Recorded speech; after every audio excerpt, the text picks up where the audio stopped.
Welcome to V3 news లక్ష్యం సమాజితం. నేను మీ సాయి సుధా. రేబత్తి గ్రామంలో తాను నూతనంగా నిర్మించిన శ్రీ సీతారామాంజనేయ, భక్తాంజనేయ, పోచమ్మ, ముత్యాలమ్మ, లక్ష్మీ గణపతి ఆలయంలో విగ్రహాలకు శ్రీధర్ స్వామీజీ పర్యవేక్షణలో పలు రకాల పూజలు నిర్వహించినట్టు నిర్వహణ ధర్మకర్త మోగుళ్లపల్లి ఉపేందర్ తెలిపారు. ఉదయం పంచామృత అభిషేకం, జలాదివాసం, క్షీరాదివాసం, ధన్వంతరి హోమం, యంత్ర పూజలు నిర్వహించామని తెలిపారు. ముందుగా శ్రీధర్ స్వామీజీని గ్రామ పెద్దలు, ప్రజలు, యువకులు, మహిళలు డప్పు వాయిద్యాలతో స్వాగతించారని అన్నారు. కార్యక్రమంలో ఆలయ ధర్మకర్తలు మోగుళ్లపల్లి కృష్ణమూర్తి, నాంపల్లి చంద్రశేఖర్, సబితా, గ్రామ సర్పంచ్, ఎంపీటీసీ రాజు అధిక సంఖ్యలో భక్తులు పాల్గొన్నారని తెలిపారు.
విగ్రహాలు ఏం తెచ్చామో ఇవన్నీ కూడా కొత్తవి తీసుకుని వచ్చారు. అలాగే యంత్ర స్థాపనకి అంటే విగ్రహాల కింద ప్రతిష్ఠ చేయడానికి యంత్రాలు తెచ్చాము. అంటే విగ్రహానికి ఆ శక్తి ఎలా వస్తుందంటే మనం కింద పెట్టిన యంత్రం వల్లనే ఆ విగ్రహాలకి ఆ శక్తి వచ్చి మనం ఏదైనా ఆ భగవంతుడిని అడుక్కుంటే మనం అభీష్టం నెరవేరాలంటే ఆ శక్తి ఎక్కడి నుంచి వస్తుందంటే ఆ యంత్రం నుంచి వస్తుంది.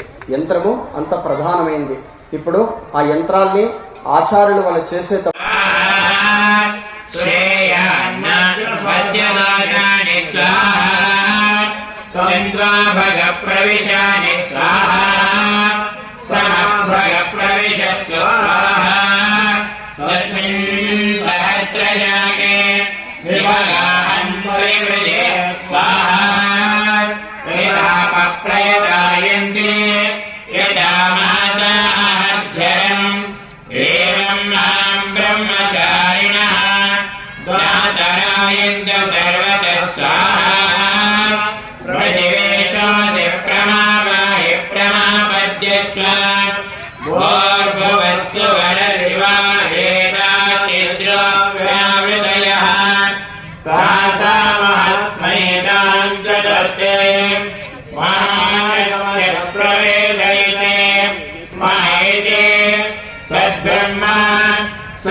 आदित्येन वाव सर्वे लोका महीम्ये भूरिति वा अग्निः भूरिति वायुः सुवरित्यादित्यः मारिति चन्द्रमाः चन्द्रमसा वाव सर्वाणि ज्योतिर्गं महीयन्ते भूरिति वा ऋचः भुव इति सामानि सुवरिति यजोगुंजे माहिति ब्रह्म ब्रह्मणा वाव सर्वे वेदा महीयन्ते भूरिति वै प्राणः भुव इत्यपानः सुवरिति व्यानः महरित्यन्ना अन्नेन वाव सर्वे प्राणा महीयन्ते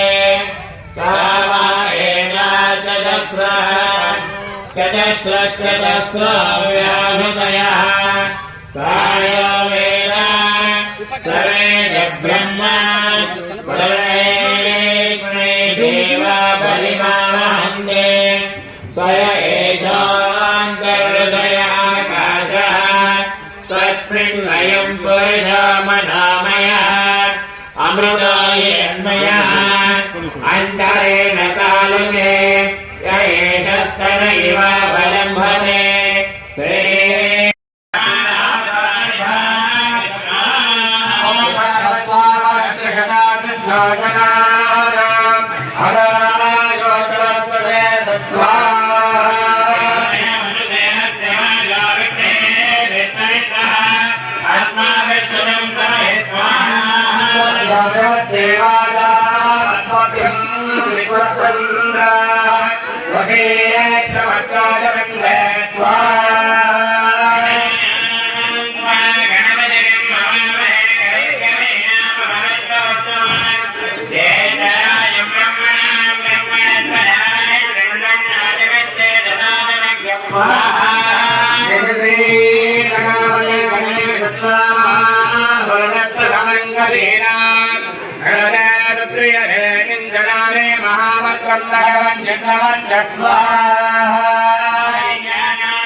नमस्ते गणपतये त्वमेव प्रत्यक्षं तत्त्वमसि त्वमेव केवलं कर्तासि त्वमेव केवलं कर्तासि